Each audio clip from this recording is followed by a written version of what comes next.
boleh mengawali minggu yang baru ini bersama dengan Engkau Tuhan. Lewat pujian penyembahan, lewat setiap deklarasi yang kami sudah perkatakan Tuhan. Meteraikan semuanya di dalam nama Yesus. Biar jadi Tuhan setiap kehendak-Mu dalam hidup setiap kami. Bapa, kalau kami mau merenungkan sebagian daripada firman-Mu, mari Roh Kudus ajari kami Tuhan, untuk kami boleh menangkap akan isi hati-Mu dan jadikan kami Tuhan pelaku-pelaku firman. Terima kasih Bapa, di dalam nama Yesus kami berdoa dan mengucap syukur dan percaya. Amin. Shalom, selamat pagi semuanya. Kita baca di dalam Yohanes 1 ayat 5. Ayat ini muncul ya saudara-saudara di hati saya. Yohanes 1 ayat 5 dikatakan, terang itu bercahaya di dalam kegelapan dan kegelapan itu tidak menguasainya. Terang itu bercahaya di dalam kegelapan dan kegelapan itu tidak menguasainya. Ketika ada terang ya saudara-saudara, kegelapan itu tidak menguasainya. Ketika kita ada di dalam mau masuk ke satu ruangan yang gelap, tentu kita akan menyalakan lampu ya saudara-saudara, supaya kita kelihatan untuk masuk ke ruangan itu, mau apa, mau ambil apa itu kelihatan. Tapi terang itu harus ada sumbernya ya saudara-saudara. Lampu enggak bisa nyala ketika tidak tersambung dengan aliran listrik. Demikian juga terang itu bercahaya dalam hidup saudara dan saya yang akan melekat, yang akan bersumber kepada sumber terang itu. Terang itu akan bercahaya ketika terang dalam hidup saudara dan saya bersumber pada terang di dalam nama Tuhan Yesus. Dikatakan di dalam Yohanes 8 ayat 12. Aku terang dunia, barang siapa mengikut aku, ia tidak akan berjalan di dalam kegelapan, melainkan ia akan mempunyai terang hidup. Ketika saudara dan saya terhubung dengan terang dunia itu, yaitu Yesus Kristus sendiri, saudara dan saya tidak akan berjalan di dalam kegelapan, melainkan saudara dan saya mempunyai terang hidup. Yesus sebagai sumber terang dalam hidup saudara dan saya, sehingga kegelapan itu tidak akan menguasai. Kegelapan itu bisa sakit penyakit, bisa pergumulan, bisa ekonomi, macam-macam ya saudara-saudara. Tapi kita percaya bersama dengan Tuhan, kegelapan itu tidak menguasai kita, tidak bisa mengintimidasi kita, tidak akan membuat kita jadi mundur ataupun jatuh. Tapi terang Tuhan membuat saudara dan saya tetap tegak berdiri. Karena ada terang Tuhan yang menguasai kegelapan itu. Saudara, dikatakan bahwa akulah terang dunia, barang siapa mengikut aku, ia tidak akan berjalan dalam kegelapan, melainkan ia akan mempunyai terang hidup. Bagian saudara dan saya mengikut Tuhan sebagai sumber terang itu. Saudara, saya waktu kecil kalau ada pemadaman listrik dari PLN ya saudara, papi saya itu bawa senter dan akan cari lilin supaya ruangan itu lebih terang. Saya ngikutin papi saya saudara-saudara yang bawa senter, karena saya tahu kalau saya tidak ikut, saya akan ada di satu ruangan yang gelap.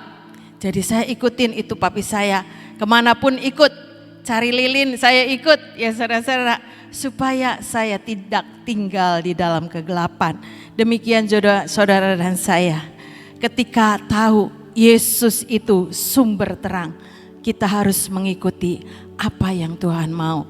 Jalan-jalan Tuhan itulah yang harus kita ikuti ya saudara-saudara, supaya tidak kesasar, tidak kita mengalami sesuatu yang tidak enak ya saudara-saudara.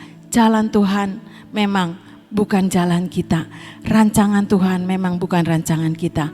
Tapi kembali ya saudara-saudara, diingatkan ketika terang dunia itu mengatakan mengikut aku supaya tidak akan berjalan di dalam kegelapan.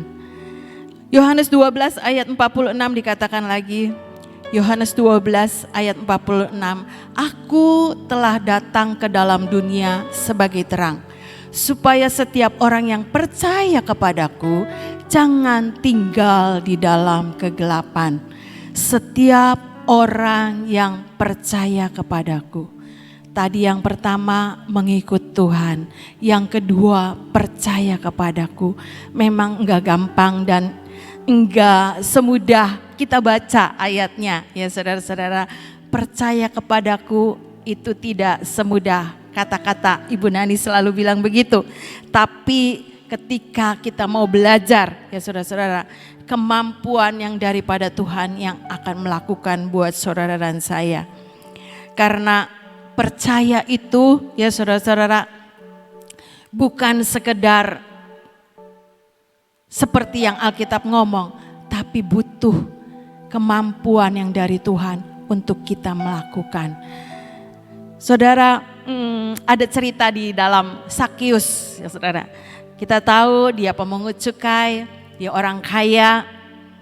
Tapi ketika dia mendengar ada berita Tuhan Yesus mau lewat, dia lari-lari katanya ya saudara, Alkitab cerita begitu, mendahului orang banyak untuk melihat siapa Yesus itu ya saudara-saudara.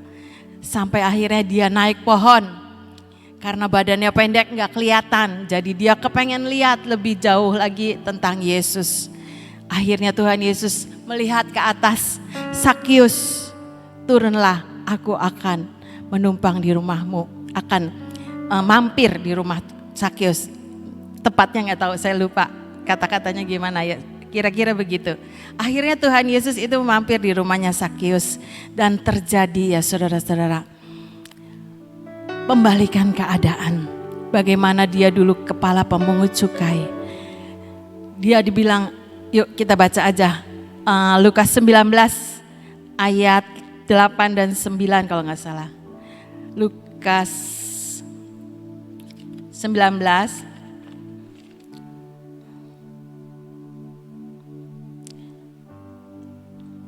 yang cerita Sakius Tio, saya lupa nggak nyatet.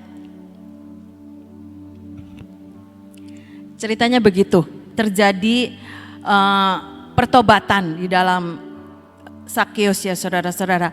Bagaimana ketika dia berjumpa dengan Tuhan, ketika dia percaya bahwa Yesus ini adalah Tuhan ya saudara-saudara. Sehingga di dalam hidupnya, di dalam keberadaannya, Lukas 19. Lukas 19.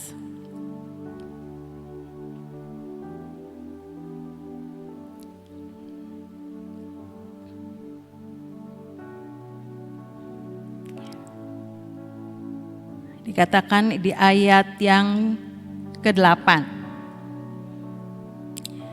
Sakius berdiri dan berkata kepada Tuhan, Tuhan, setengah dari milikku akan kuberikan kepada orang miskin, dan sekiranya ada sesuatu yang kuperas dari seseorang akan kukembalikan 4 kali lipat.